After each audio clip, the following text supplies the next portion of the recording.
What's up, guys? Welcome back to Whetto's World. On today's episode, I've got my man Chef Neff here. We're gonna break down the hustle that he's got with his cooking. Today, he has also brought us some smoked chicken and some honey mead, so we are gonna dive into that as we discuss what he's up to. Of course, we're gonna hit you with a quick commercial break, and when we get back, we're gonna dive into the hustle. Be right back.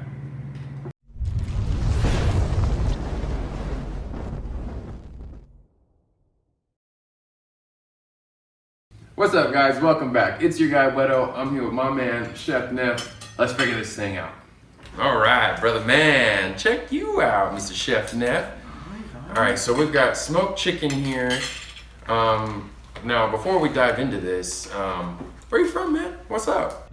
So New Mexico, born and raised. Okay. Born in southern New Mexico, over in Alamo. Yeah. Right, and then kindergarten age, moved up to Los Alamos. Okay. From there, basically, been chilling in New Mexico. Went to college for a little while in SoCo. Then went up to Colorado for culinary school, and then came down to Las Cruces. I've been here for like the past. So that in Colorado is where you learned to do all this crazy ass cooking? A little bit. I definitely had an affinity for doing like barbecue, like smoked meats and everything like that a little bit. Okay. Early, even before I was like thinking about any kind of culinary school. Mm-hmm. I just I was doing ribs, things like that, and just like I had like a cheap little like Weber grill for like $15 with some charcoal on one side and some wood chips, and you know. Why'd you use wood chips? I hear that a lot too. What's up with wood chips? So wood chips is what's going to give you, like, if you're using charcoal or anything like that, that's what gives you I guess your smoke flavor, right? Like you're gonna get kind of like that charcoal flavor already, that kind of like I guess like not acrid smoke taste, but like that just kind of smokish kind of taste, like you get like from like Burger King, kind of like that's more of just burnt fat, right? That's more burnt fat coming up. But like the wood chips basically give you like a smoke profile of like that specific wood. So I would kind of mix and match like one different type of hardwood with like a fruit wood, and you know, just kind of offset the taste. Yeah. Try to get like different kind of profiles on it and everything like that. You kind of get a little bit of sweetness from other woods. You get a little bit more kind of robust smoke flavor from some other ones. So you know, seeing what works best. Yeah, exactly. Hell yeah! And okay, so today then, so with the smoked chicken, and then we got this honey mead, correct? Yeah. So talk about this a little bit. How did you find this? So I think I was like talking to my brother about something, and he said, "Hey, have you tried mead?" And I think I had heard about it before. I was never a real big wine drinker, and because it's called honey wine, I kind of had written it off and everything. I was like, "Nah, that's like cool, whatever." Yeah. And so then, like, I think about a year ago, I was just like, I want to go try some mead, because I was kind of like getting into like I had always kind of wanted to like brew my own beer, but as I kind of fell out of love with beer and kind of like more like hard liquor, and now you can't just get to the point. Hard stuff. Right. I'm a rum guy, but but I still wanted to do something like a little bit more like still made myself, and so I kind of looked into mead and everything, and so like I tried some, and it's been amazing ever since. It's like drinking. This shit is amazing. It's delicious. Straight up. All right, so. Enough with the talking. All right, where's you got some in your cup? Let me get a little bit here on my side. Good stuff, man. It's got a good color to it. I love it. Right. Smells so good, dude. Right. Amazing. It smells like a beehive without the buzz. All right. Cheers to you, man. Thank you, Chef Neff. Appreciate you being on here. Welcome to Whetto's World. We're gonna get to the drinking early on this one. All right, too. So now we got the smoked chicken. Yeah. So you've done the culinary school? Yeah. And everything else in between. Now, is there a specific way to cut this, or is this like barbarian, just like? Honestly, like you could try. Like, if I had all my knives and everything, I could like do like just like slice it off of the bone. But with on the bone, honestly, like you get more flavor and everything like that. So like I like to just kind of leave it there. You can kind of like try to go over and then down, and you can kind of get like a right angle out of there. You're gonna still have a lot of meat left on it. So watch. So if you go like lengthwise across, like it's called the keel bone. Okay. Down the middle, right? So you cut it, right. Yeah. So you cut it like that, right? And then basically you would cut now down like through like that, right? And so you get a pretty decent sized chunk. It's kind of like carving a mini turkey, right? Look at that damn thing. Right. Pretty happy with the way that looks. You see a little bit of pink in there, but that's definitely from the smoke. It's not like it's raw or anything. It was in the smoker for a good 3.5 hours or so. Damn, what kind of smoker do you use? I have an offset smoker. I've been slowly upgrading. When I was in college, I had like one of those little fridge smokers and everything like that. And so the offset smoker that I got recently has been amazing. Did barbecue brisket on it. Yes, last time. So we've had this conversation maybe once before, not exactly the same, but due to some technical difficulties and Whetto being a dumbass, I deleted some. So happily, I get you back in here talking about something else you've cooked and trying some different type of mead, honey mead. Yeah. Like that. So it's cool to have you back here sitting down with me, man. Definitely. Enjoying the damn good thing. Right.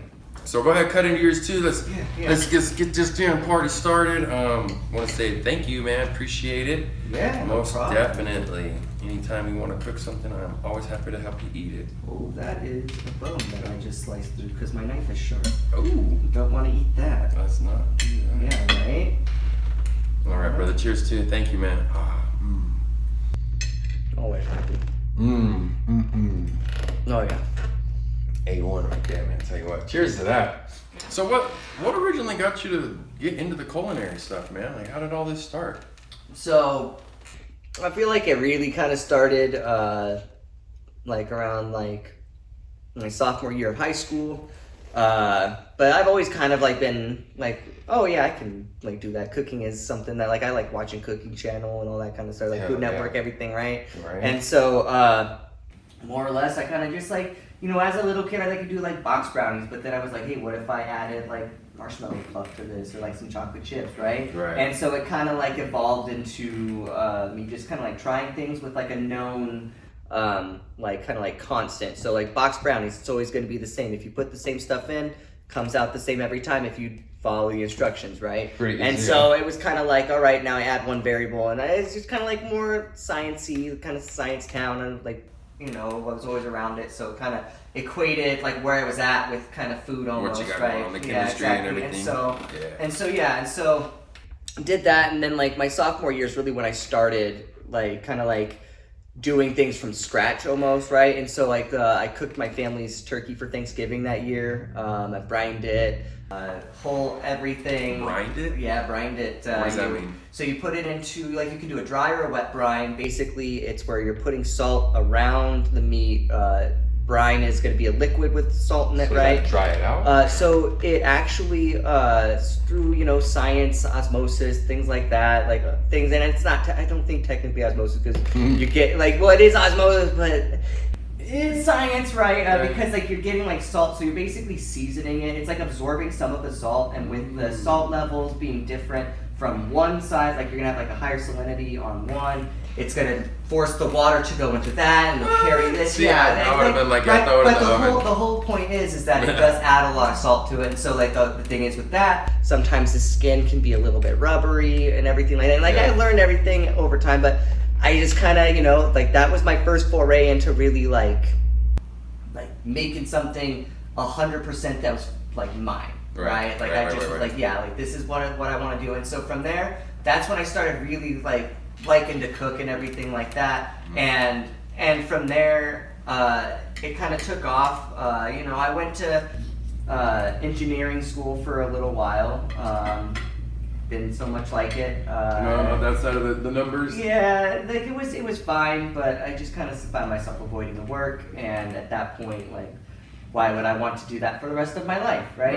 Exactly. And so then went to the cooking route, and then I think I worked in a pizza shop in a small town for about 6 months with my buddies, and then I signed up for culinary school. I wasn't even planning on it. I went to their website and I was like, oh, that's kind of cool. But they made you put in either your phone. I think it was my phone number. Oh, so they barely got you in that. Well, so they put it, and they called me straight up 6 minutes after I got to they were waiting. Dude, they were waiting, bro. Got him, let's go. Dude, they started talking to me about it. And I was like, okay, cool, yeah. And talking to them. I was like, maybe that's something I might want to do, right? Man, good stuff. And so because I was planning on just just going to the local community college. Homie that one of my brother's friend's brother went to the culinary school in Santa Fe, and he was working for like Bobby Flay, was meeting John Dillon. Like, dude, yeah, like he was doing great, right? Hitters. Exactly. And so I was like, dude, like wherever I go, I'll be, because like I already like to cook. It's not like I'm gonna learn anything like, you know, like epiphany level, but like I'm gonna learn how like a professional kitchen runs, things like that, like things that are actually useful, right? A good atmosphere. Yeah, exactly. Things that you don't see in a cooking show. Right. And so, you know, it just kind of happened that I was like, you know what, like that's what I want to do. And so moved to Colorado and. Moved from Colorado, then you ended up here in Cruces, and damn it, I'm glad you are here. So speaking of which, on that, we're going to take a quick commercial break. When we get back, though, we are going to discuss my man Chef Neff and his cooking culinary classes. We'll be right back. Stay tuned.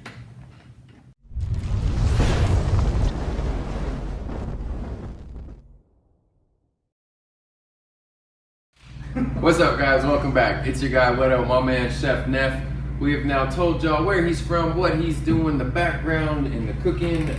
We've been enjoying this smoked chicken. We've also got this honey mead. My man is holding it down. So we are going to continue with the cooking hustle.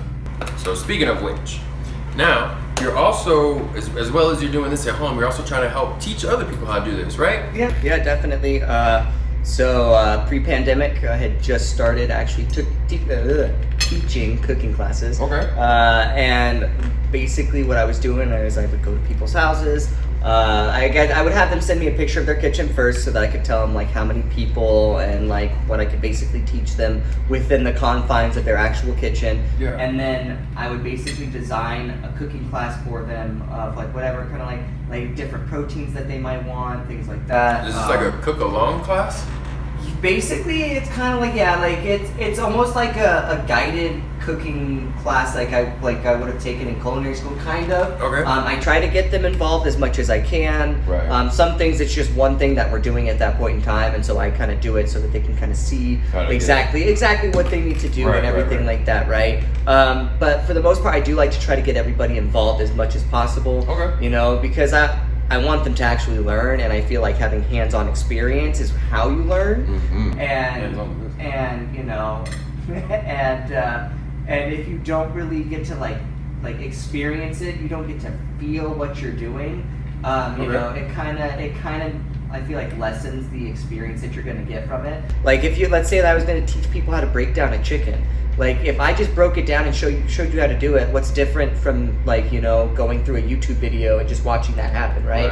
And so I want it to be a little bit more like educational than what you might find from like just like a being there, like with the YouTube, almost like a YouTube experience with like interaction at the same time, right? Exactly. And I'm like right there to, you know, guide them through it and give them like specific pointers, maybe pointers of like a chef that's been in the business for a little while that, you know, like might help them. My favorite trick is if you get two metal bowls and you put in unpeeled garlic and you just shake the living bejeebus out of that thing. You know, you open it up and your garlic is now perfectly peeled. Nice. Yeah, like like peeling garlic sucks. Yeah. It's one of the worst things ever. And get it all heat. Yeah, it gets sticky, right? And then so yeah, you just shake it in those metal bowls and bam, you have clean chicken, or not clean chicken, clean garlic. Good smoked chicken though. Right. And so like things like that you know that might not be taught in a regular kind of cooking channel where they're just like going over a recipe and teaching you how to cook the recipe. Right. I'm teaching you more of the cooking techniques that go with it. Okay. And I have like fielding questions, so it's like maybe this technique is applicable in something else you might want to cook later that week or whatever, and so you can ask the question, different ways to prep it. Exactly. Yeah. Like, you know, pan searing something, like the difference between doing that with a steak or doing that with like a rib-on chicken breast, you know, things like that. Like being able to give like actual like advice that's applicable and more than just like, oh, if you follow the instructions you get something. Yeah, definitely. Right? I'm definitely a read the carton kind of just get it done sometimes, but I also like to be able to dive into it and get my own little chemistry kind of thing going out of it. So it's cool that you give them a chance to be able to be personal as well as learn and educational aspects to it as well too. So that's badass, man. Do you have Do you have like specific meals that are like, all right, these are some easy things you can just learn, you can get these locally kind of thing? There are some kind of, I guess, like I call them like basic classes that I can do.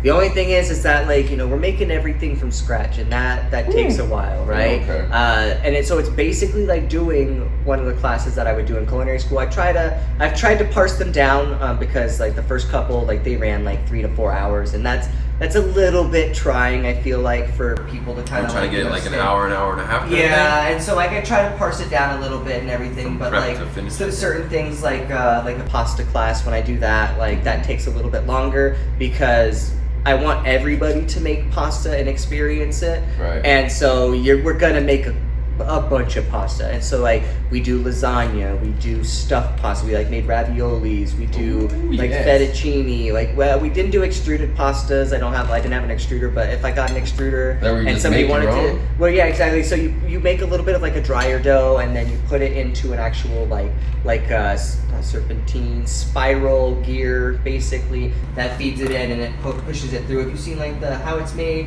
where it's like cutting the pasta? Exactly, bam, right? Exactly like that. Yeah, I'm not too hip on the lingo for the kitchen, but I've definitely seen a lot of how it's made. Right, exactly. And so, like, basically with like a class like that, because it's such a basic skill, I want you to experience other things. And so this kind of like, everybody does pasta, then we can experience doing like, oh, you could do a filling, you could do like a lasagna with this one. Yeah. You could do like, we need like a red sauce or a white sauce that goes with like fettuccine, things like that. Something with a lot of variables. Exactly, and so like that's one of like the more involved ones. Those ones take a little bit longer, but then there's also ones like I've done for the people I've done at their houses, and we do one like kind of starter appetizer, we do an entree, we do a dessert, and then we do a drink that I basically come up with myself. So you're a bartender as well? I've tended a bar. I've never actually technically had bartender certification. But you know quite a lot about alcohol. I know enough. I put on some good drinks every time I know you. You always have good choices. I just know flavors, bro. Okay, like that, fair enough. It's kind of like the difference between a chef and a baker, right? Like a baker is like a scientist compared to me, right? Like, can I bake? Yeah, and I can follow instructions, but am I going to measure things out? No, I'm not going to do that. No. But they're going to do it, exactly. And so it's kind of like it's kind of the same way, like with that and everything. Okay. Where oh god, I lost my train of thought. Oh, you're good. So baking, chefing, doing different things. Yeah, exactly. And so there's just a little bit more. The drinks. That's what we were talking about. Oh, yeah, making your own. Yeah, and like mixing that. And so it's definitely more like flavors. And trust me, I have probably a lot more misses than somebody who is like a trained bartender that knows like, hey, I can make a riff on this or whatever. Mm-hmm. But I've had some pretty decent ones come out. Like the very first one that I made for a class, the berry peach fizzy maple. Ooh, basically, I took berries and peaches and I made like almost like a sorbet with an entire bottle of peach schnapps. Yeah. And then I scooped that almost like ice cream into and floated it in like cream soda. Ooh. Oh, that sounds amazing, dude! It was so good. If it's anything, man, right? And so exactly, and so like things like that, like I can work with flavor. It's easy, but like certain flavors, certain like things that you might not be expecting with like how liquids mix. I definitely mess up on those. I tried making a peach margarita the other day. Terrible. Terrible. Shaken, not stirred. Dirty peach. Dirty disgusting. Peach? Yeah. Okay, well. Yeah, no, it was not a good experience. Some may be misses, and most of them, I'm sure, are hits. Right. So, cheers to that, and true to that as well. I'd like to cheers to you, my man. So thank you for coming out here on Whetto's World with me. Cheers to the success of you as a chef, my man. Oh, thank you. Doing the damn thing now. I also like to ask just as well, how do you feel like Do What I Want kind of represents your Chef Neff world? What you're up to in there? All right, so for the most part, I feel like the Do What I Want is really kind of like explains that like life decision I made to switch from doing engineering to doing the cooking, right? Like I had literally like contraband in my college dorm of cooking items. Okay. Right? We had a stash with a griddle, we had a toaster oven, anything that was a fire hazard, we had it, bro. Right? And we would cook up a storm in our dorm room. It's like, why would I go to the cafeteria right down the walkway when I can have a full kitchen in my dorm room, right? Mm-hmm. And so like it's been from that experience, you know, dude, I have lost train of thought too many times. No, you're good. This meat's good as fuck. Right, so dude? as far as just doing what I want is representing. Okay, yeah, there we go. So Yeah. the do what I want. Yeah, it's good meat. And I so, tell you what. I tell right, you right. what. And so, like, it's kind of like, even when I was on a different path in life, cooking's always been there, right? And through everything, I'm always hungry, right? And so if I can cook myself a good meal and make myself happy, that's all you can really ask for in life, right? I'm mad at that. And so it kind of went to the cooking for, you know, doing what I want, and it gives me the opportunity. Like, I can use it as a side hustle when I have a regular job if I want, right? Mm-hmm. And so that's basically what I'm doing. I have a real regular job, but I teach cooking classes and I make more money than with my regular job, and it's more enjoyable, right? Right. And so Hell yeah, it is. And so right, and so it definitely allows me to do what I want with a lot more aspects of my life, because it just gives me more skills, I guess. And the more skills you have, the more things that you can do in life. I know that's right. Being able to balance a lot of different things, as well as traits, attributes, and things you can do in the kitchen, man, I'm sure obviously make for a good overall enjoyment of being able to do it. So, like I said, man, cheers to you, and I appreciate the fact that you're letting me eat some of this damn good chicken, smoked chicken at that, and this meat is amazing. Now, if someone is trying to get a hold of you and do one of your classes, how would they get a hold of you? So as far as classes go, I'm on Instagram. That's basically where I post most of my stuff. Okay. Neff92. No capitals in there, but No I assume caps. it doesn't matter. No, it'll pop up right there. Right, Let exactly. everybody know.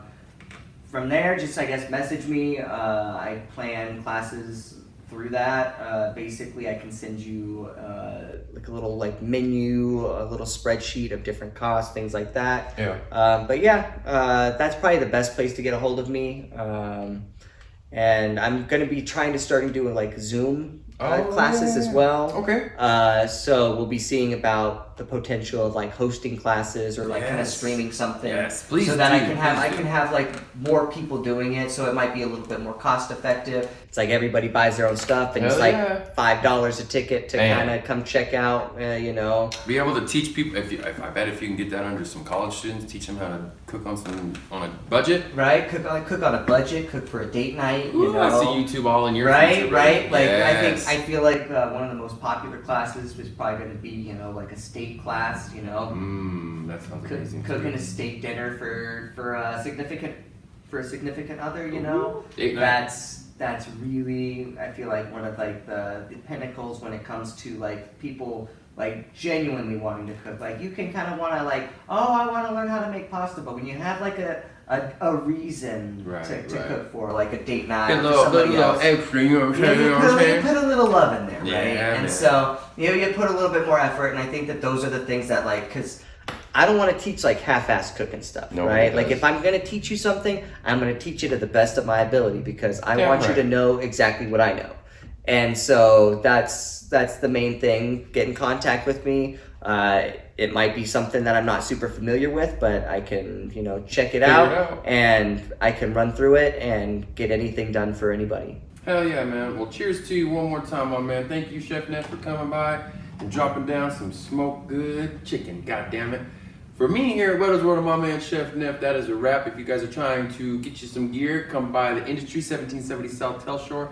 I'm here in Las Cruces. You can click to shop at DowatiwantIndustries.shop. That'll all be right there. Bam. And of course, be sure to like, subscribe, and share the YouTube channel. All right, guys, that's a wrap here on Whetto's World. Cheers.